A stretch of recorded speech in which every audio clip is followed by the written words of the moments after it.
Huntsville's builders. Who do you think of? The Historic Huntsville Foundation says many of them were Black workers and entrepreneurs who found freedom after the end of the Civil War. Their history defined the Reconstruction era, and their developments put Huntsville on the map in the post-war South.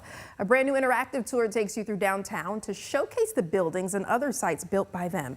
The trail has already had more than 400 visitors, with more on the way. The Cornerstones of Freedom Trail features downtown Huntsville as it was imagined by the Brandon family, as well as the other Black leaders that helped construct our city.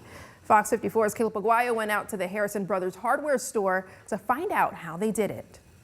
Old-time Huntsville, but centered around Black contributions to the Tennessee Valley. That's the goal of a new downtown trail organized by the Historic Huntsville Foundation right behind me. And according to its executive director, it highlights a history that shaped our city. That history tells the story of Black business people and entrepreneurs who literally paved the way for the city we know today. They brought in the bricks and set the mortar in downtown Huntsville after the end of the Civil War. This tour, Cornerstones of Freedom, focuses largely on the Brandon family, which built at least 16 sites around the modern-day courthouse. We see Huntsville as it exists today, and so what we wanted our walking tour to do was to introduce you to a community in Huntsville, a Black community who contributed mightily to the history of Huntsville, and we think our walking tour is a good start for that. Castellano says in 1865, up to half of Huntsville's population was Black. Highlighting these sites highlights their often overlooked contributions in the Reconstruction era. Their facades have changed, but they're still there.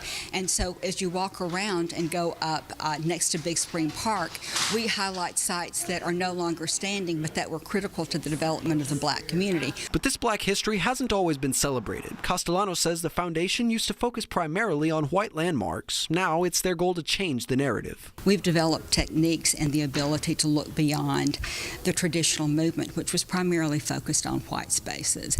And so we realized, to do justice to our mission, that we had to learn to look beyond that as well. And their next mission? To mark these old sites with signs and QR codes so you can see the history unfold in front of you. We love having the brochure, we love having it being available online, but the goal for this tour is to have signage strategically located around the courthouse square so that people can swipe it with their cell phone and they can just pick up the tour at any part. And District 4 City Councilwoman Michelle Watkins says it's more important than ever to remember these contributions for the sake of educating ourselves and our kids. Black history is being watered down and banned in some places, books being taken off shelves. It's important for us to make sure that we are educating our children on the history, what Black people contributed to history. The tour starts at the old Harrison Brothers hardware store, and all 16 spots are available to the public year-round. In Huntsville, I'm Caleb Aguayo, Fox 54 News.